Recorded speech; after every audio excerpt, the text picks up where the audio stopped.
하루의 시작을 하나님께 드립니다. 하나님은 창조주십니다. 우리는 피조물이고요. 하나님은 오늘도 날마다 새로운 하루를 만들어내십니다. 하나님은 언제나 우리에게 새로운 곳을 주십니다. 리폼이라는 단어가 있습니다. 리폼은 새로 만든다는 것인데요.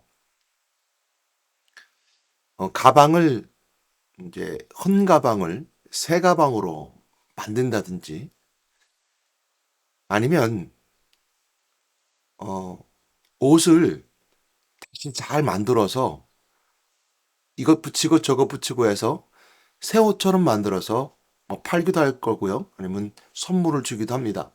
우리가 이걸 리폼이라고 그러는데요. 새롭게 만든다는 것에 있습니다. 우리 인생도 새로 만들어졌으면 얼마나 좋겠습니까?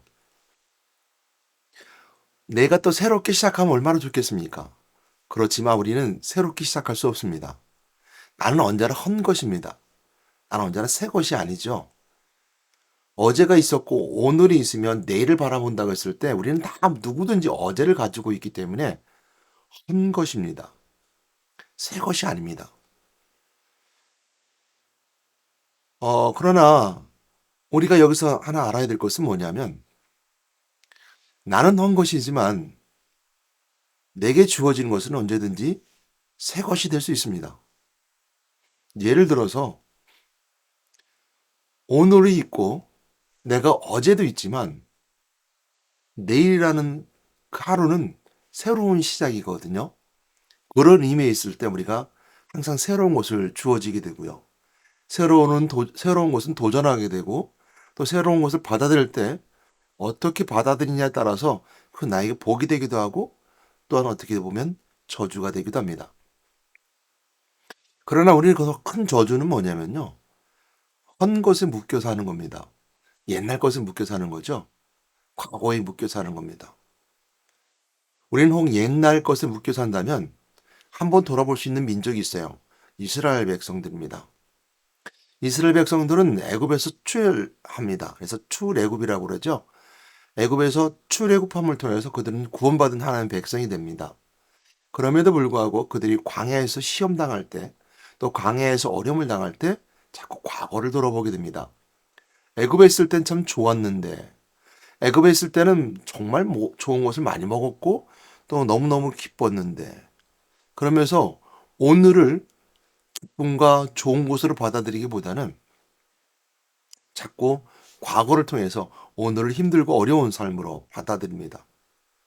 이건 어찌 보면 새 것과 한 것이라는 관점에서 이런 프레임으로 봤을 때 새 것을 항상 낡은 것으로 받아들인다는 거죠. 이것이 우리 인생의 삶의 모습이기도 하고 예수 그리스도 믿지 않는 자들, 불신자들의 특징이기도 합니다. 그들의 중심은 그들의 어떤 가치관은 육신적인 것이기 때문에 역시 날로 쇠하게 되고 날로 약해지기 때문에 자꾸 과거에 왕성했던 젊었을 때를 기억하게 되고 돌아보게 되죠. 그런 의미에서 봤을 때 오늘 말씀 한 구절 보도록 할 텐데요. 그 말씀은 너무 잘 아는 말씀입니다. 고린도후서 5장 17절 말씀이죠. 누구든지 그리스도 예수 안에 있으면 새로운 피조물이라. 이전 것은 지나갔으니 보라 새 것이 되었도다. 이 말씀이 우리에게 큰 은혜가 되고 울림이 되는 것은요. 그리스도 예수 안에 있으면입니다. 새로운 피조물이라 했습니다. 이전 것은 지나갔으니 보라 새 것이 되었도다. 우리는 새 것이지 않습니다. 인생을 돌아보면 한 거죠. 새롭게 시작하는 것은 아무것도 없지만 여기서 새로운 피조물이라 그리고 새 것이라라는 말씀으로 이 말씀을 우리에게 주시게 되는데 새 것, 또 새로운 피조물이라는 말씀은 나에게 주어지는 것에 있습니다. 나는 바뀌지 않아요. 여러분 살아왔던 가구가 어, 바뀌지는 않아요. 과거는 바뀌지 않지만 주어지는 것은 새롭게 바꿔줄 수 있습니다. 그러므로 우리가 하나님의 은혜 가운데 붙잡아야 될 말씀은 또 붙잡아야 될 약속은 오늘 본문 말씀뿐만 아니라 그 말씀 속에 있는 은혜인데요.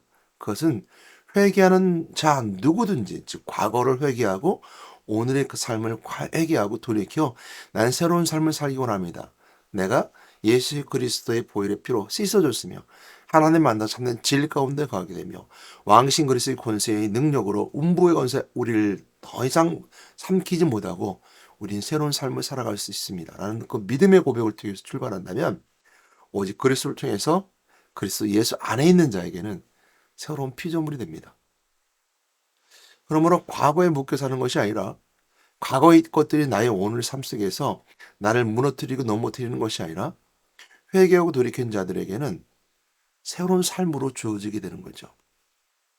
그러므로 이 본문 말씀을 통해서 알 수 있는 큰 은혜는 내게 주어지는 것은 새로운 것이고 내가 새로워질 수 있는 것은 하나님이 나에게 새 것을 주셨을 때. 그러니까 그냥 보편적 은혜라고 그러죠. 아침 해가 뜨고 숨을 쉬는 공기가 있고 또 오늘 새로운 사람들을 만나는 모든 것들이 새로운 하루입니다라고 말하는 것은 누구든지 주어지는 새로운 하나의 삶입니다. 이것은 예수 그리스도를 믿지 않는다 하더라도 누구든지 새롭게 만나는, 새롭게 맞이하는 새로운 것들입니다. 그러므로 여기서 말씀하시는 새로운 피조물이라라는 것은 또 너희들이 새 것이라는 말씀 속에 있는 것은 누구든지 믿음이 없는 자들에게 주어진 그 새 것이 아니라 믿는 자들에게 주어진 새로운 것이 있다는 것을 우리가 꼭 알아야 됩니다. 그것이 바로 구원의 은혜입니다. 구원이라는 거죠. 내 영혼이 새롭게 날마다 새로워지는 것이고 내 삶이, 내 육체의 삶이 날마다 새로워지는 것인데 우리가 그것을 새 것이다.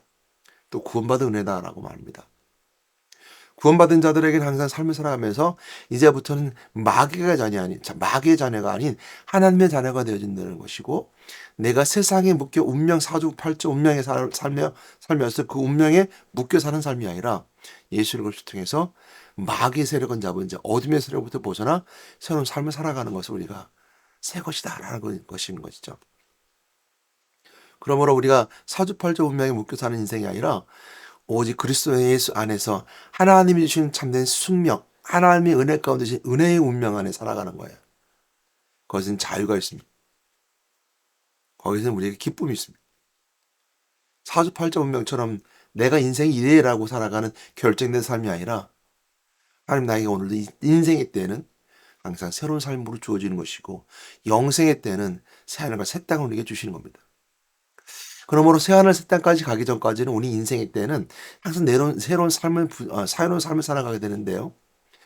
우리가 더 붙잡아야 될 말씀 가운데 한 번 더 깊이 묵상하면서 들어가야 될 것이 뭐냐면 우리는 이런 오리를 범하면 안 된다는 겁니다.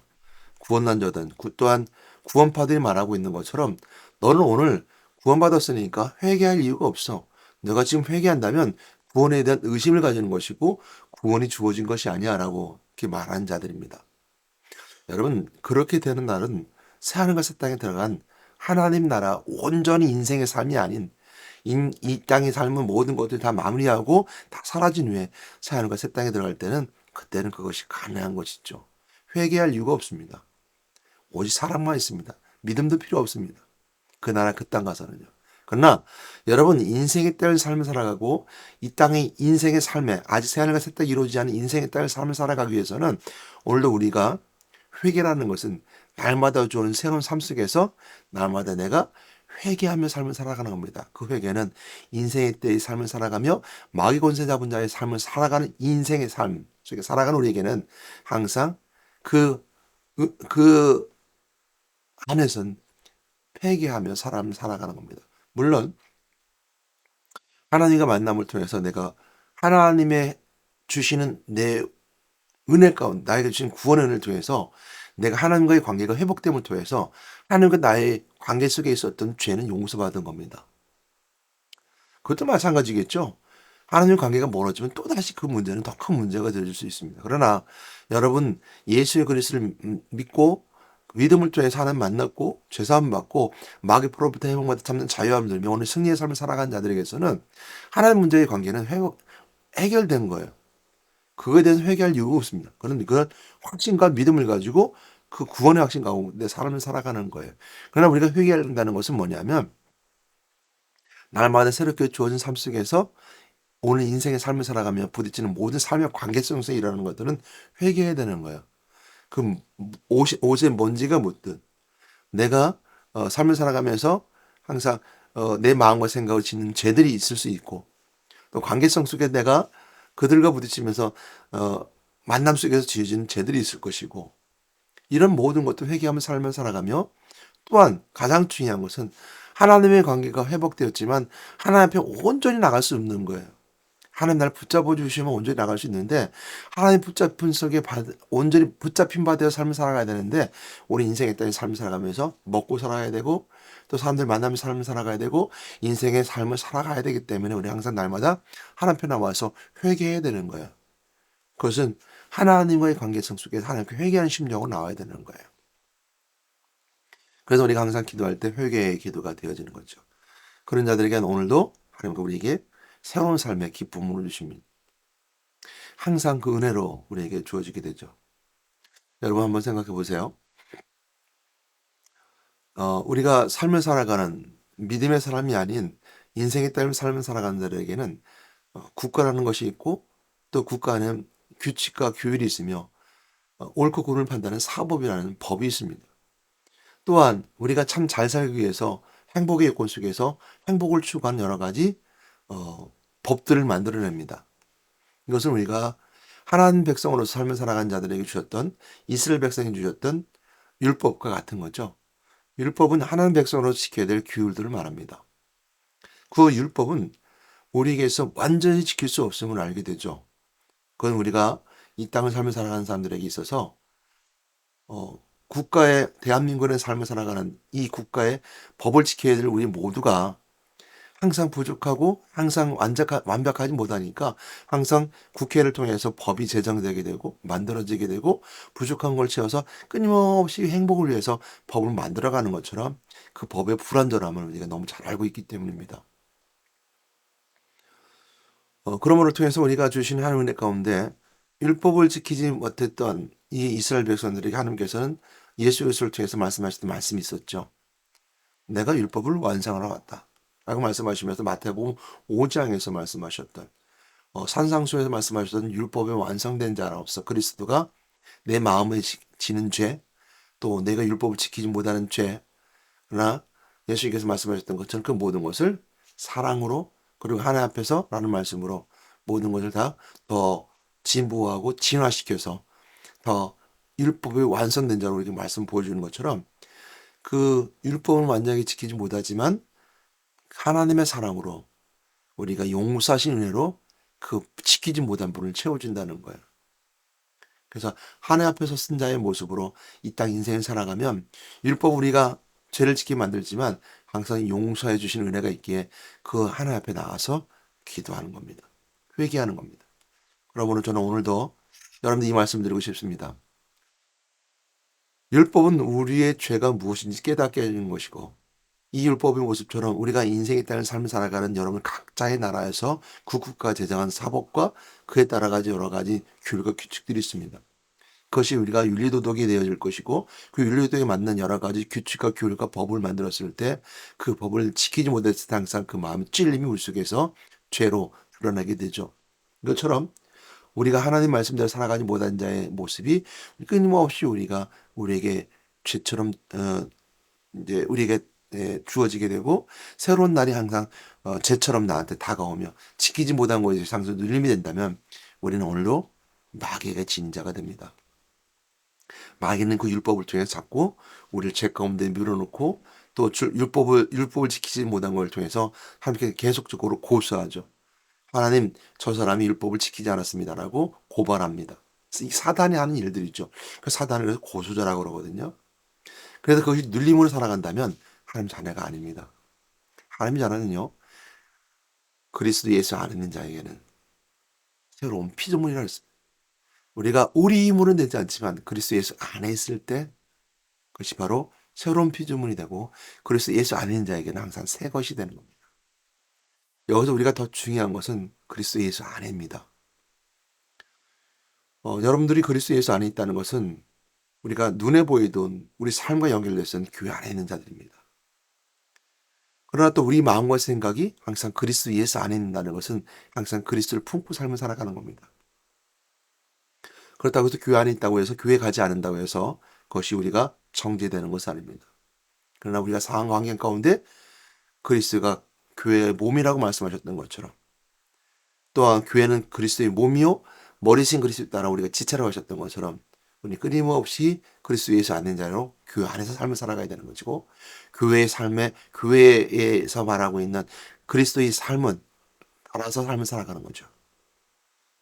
그것이 바로 우리가 삶을 속에서 그리스도 안에 있는 자의 모습으로 지키며 그 삶을 이끌어가는 자들입니다. 그러므로 날마다 새로운 피조물이요 새 것입니다. 어제 거룩한 주일을 맞이해서 오늘 월요일 맞이한 사람들에게는 오늘 주일을 통해서 교회 안에 있는 자들로 항상 은혜 가운데 새롭게 시작했던 것처럼 어제의 새로운 시작을 통해서 오늘도 새롭게 시작하고 새로운 날을 맞이하게 됩니다. 여러분 사주팔자에 눌려있지 마십시오. 어제의 삶이 나로 괴롭다고 괴로워하지 마십시오. 여러분 하나님 앞에 회개하고 돌이켜 다시 죄를 짓지 않는다고 약속하고 그 삶을 가지 않는다고 한다면 오늘 여러분 삶 속에서는 오늘 새로운 하늘을 여러분께 주실 것입니다. 그 새로운 하루가 여러분들의 기쁨이 될 것이고 새로운 소망이 될 것이고 새로운 능력이 될 것입니다. 그러나 오늘도 고린도후서 15장 17절 말씀, 고린도후서 5장 17절 말씀을 붙잡고 오늘도 하나의 삶을 새롭게 창조해 나가는 한 놀라운 능력 은혜 가운데 거하는 여러분 되시기를 주님의 축복합니다. 사랑과 은혜가 많으신 하나님 감사합니다. 오늘도 은혜 가운데 살게 하신 하나님 감사합니다. 오늘 그리스도 예수 안에 있는 자에게는 새로운 피조물인 것처럼 예수 그리스도 안에 있는 자 하나님 만나서 참된 진리 가운데 거하고 예수 그리스도의 보혈 피로 제수님 통해서 오늘 거룩한 하나님의 삶을 살아가며 음부의 권세를 더 이상 이기지 못하고 마귀 권세를 깨뜨리는 그리스도의 권세의 능력 오늘도 외치며 선포하며 승리의 삶을 살아가는 저들에게 축복을 함께 주시옵소서. 오늘 새로운 하루를 새롭게 시작하는 은혜의 시간 갖게 하신 하나님께 감사드리며 우리 이 모든 우리 예수 이름으로 기도드렸습니다.